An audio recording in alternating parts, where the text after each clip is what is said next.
Then ഇന്ന് നമ്മളുള്ളത് Saira ലേണിങ്സിനൊപ്പം net qualify ചെയ്ത ഇംഗ്ലീഷിൽ തൻ്റെ ഫസ്റ്റ് അറ്റംപ്റ്റ് തന്നെ നെറ്റ് ക്വാളിഫൈ ചെയ്ത ഫർസാനയുടെ വീട്ടിലാണ്. നമ്മൾ തിരൂരിനടുത്ത് വൈലത്തൂർ എന്ന സ്ഥലത്താണുള്ളത്. അപ്പോൾ ഫർസാനയുടെ വീട്ടിലേക്ക് വന്നിട്ട് അവരുടെ ഫാമിലിയുമായി ബന്ധപ്പെട്ട് സന്തോഷങ്ങൾ പങ്കുവെക്കാനും ഫർസാനയുടെ ചെറിയ കുട്ടിയൊക്കെ നമ്മളൊപ്പം ഉണ്ട്.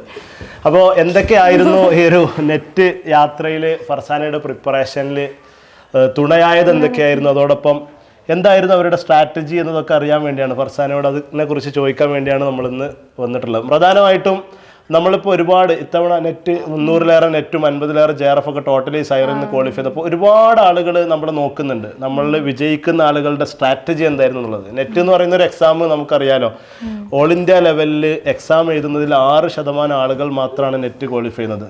1% ആളുകൾ മാത്രമാണ് JRF ക്വാളിഫൈ ചെയ്യുന്നത്. അപ്പോൾ ഇതൊരു നമ്മുടെ ഒന്നും വിജയം ഒരു ചെറിയ വിജയമായിട്ട് നമ്മൾ കാണരുത്, അതൊരു വലിയ വിജയം തന്നെയാണ്. അപ്പോൾ ഫർസാനക്ക് എന്താണ് ബേസിക്കലി ഈ ഒരു ഇംഗ്ലീഷിലുള്ള നെറ്റ് ക്വാളിഫൈ ചെയ്യാൻ നിങ്ങളെ പ്രാപ്തരാക്കിയ ഒരു പ്രിപ്പറേഷൻ സ്ട്രാറ്റജി, അല്ലെങ്കിൽ എന്തായിരുന്നു ആ ഒരു വിന്നിങ് ഗെയിം എന്ന് പറയാൻ കഴിയുമോ? ഇരുന്നു പറഞ്ഞോളൂ. ഞാൻ ജനറൽ പേപ്പർ കൂടുതൽ ഫോക്കസ് ചെയ്തിരുന്നു, പിന്നെ കറക്റ്റ് ടൈമിന് ക്ലാസ് ഒക്കെ അറ്റൻഡ് ചെയ്തിരുന്നു.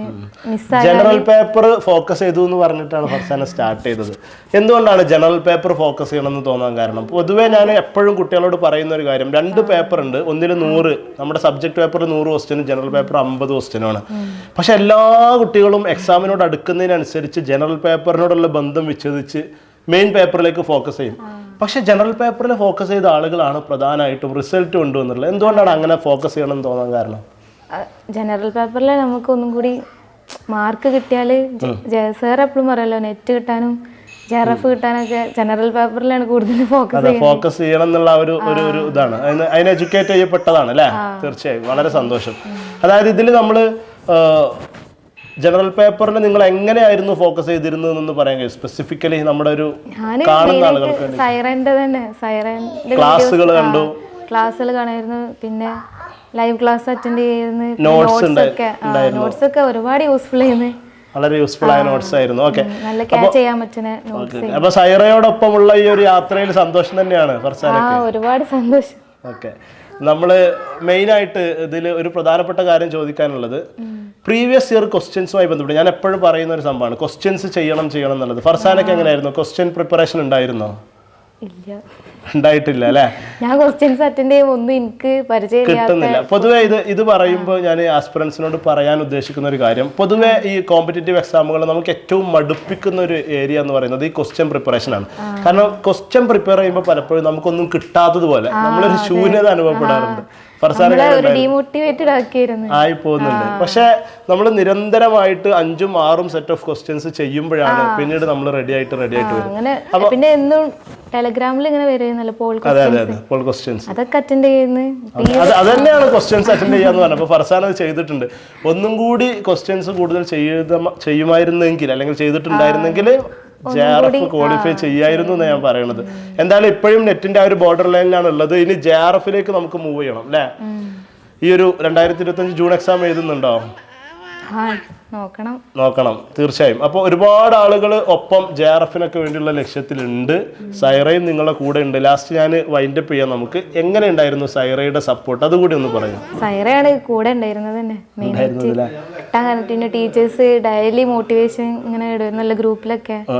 അതൊക്കെ കാണുമ്പോൾ നമ്മളിങ്ങനെ എന്നെ കൊണ്ട് പറ്റൂല എന്നൊക്കെ തോന്നുന്നു, നിർത്തി ഡിമോട്ടിവേറ്റഡ് ആയ ഒരു സമയത്ത് മോട്ടിവേറ്റ് ചെയ്യാൻ. പിന്നെ ടീച്ചേഴ്സ്, ഞാൻ പറയുന്നു ഞാൻ ഒന്നും പഠിച്ച് ആയിട്ടില്ലേ മിസ്സേന്ന് പറയുന്നു. അപ്പോൾ മിസ് പറയും ആരും ഫുള്ള് പഠിച്ചിട്ട് നെറ്റും JRF ഒന്നും ക്വാളിഫൈഡ് ആയിട്ടില്ല.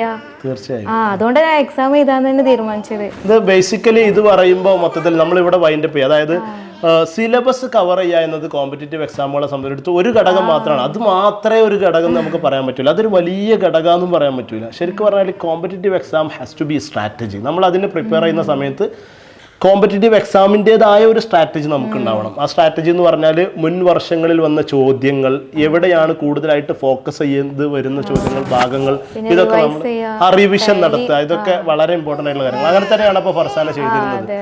ഓക്കെ, എന്തായാലും ഈ ഒരു യാത്രയിൽ സൈറക്കൊപ്പം ഉണ്ടായിരുന്നതിനും അവസാനം നെറ്റ് ക്വാളിഫൈ ചെയ്യാൻ കഴിഞ്ഞാലും ഇനി വലിയൊരു സ്വപ്നമാണ് JRF എന്ന് പറയുന്നത്, PhD എന്ന് പറയുന്നത്. നമ്മൾ ഒരിക്കലും ഈ ഒരു യാത്രയിൽ ഈ ഓൾ ഫാമിലി നിങ്ങളെ സപ്പോർട്ട് ചെയ്യുന്നു, ഉപ്പ ഉമ്മ എല്ലാവരും, ഹസ്ബൻഡ്, അവരുടെ ഫാമിലി മുഴുവൻ ആളുകളും സപ്പോർട്ട് ചെയ്യുന്നു എന്നറിയുന്നതിൽ വളരെ സന്തോഷമാണ്.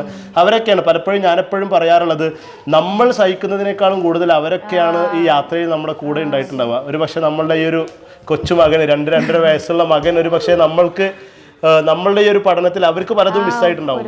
തീർച്ചയായും ഓരോരുത്തരും, പിന്നെ ഉമ്മക്കും ഉപ്പക്കും ഒക്കെ അങ്ങനെ ഉണ്ടാവും. അപ്പോൾ അവരുടെ ഒക്കെ കൂടെ, അവരുടെ ഒക്കെ ഈ ഒരു സ്വപ്നം നമുക്ക് നേടണം. അതിനാണ് നമ്മൾ JRF-ഉം PhD ഒക്കെ വലിയ വലിയ സ്വപ്നങ്ങളിലേക്ക് നമുക്ക് എത്തണം. അതിന് നമുക്ക് സാധിക്കട്ടെ എന്ന് പറഞ്ഞുകൊണ്ട് കൺഗ്രാറ്റ്സ്. Thank you.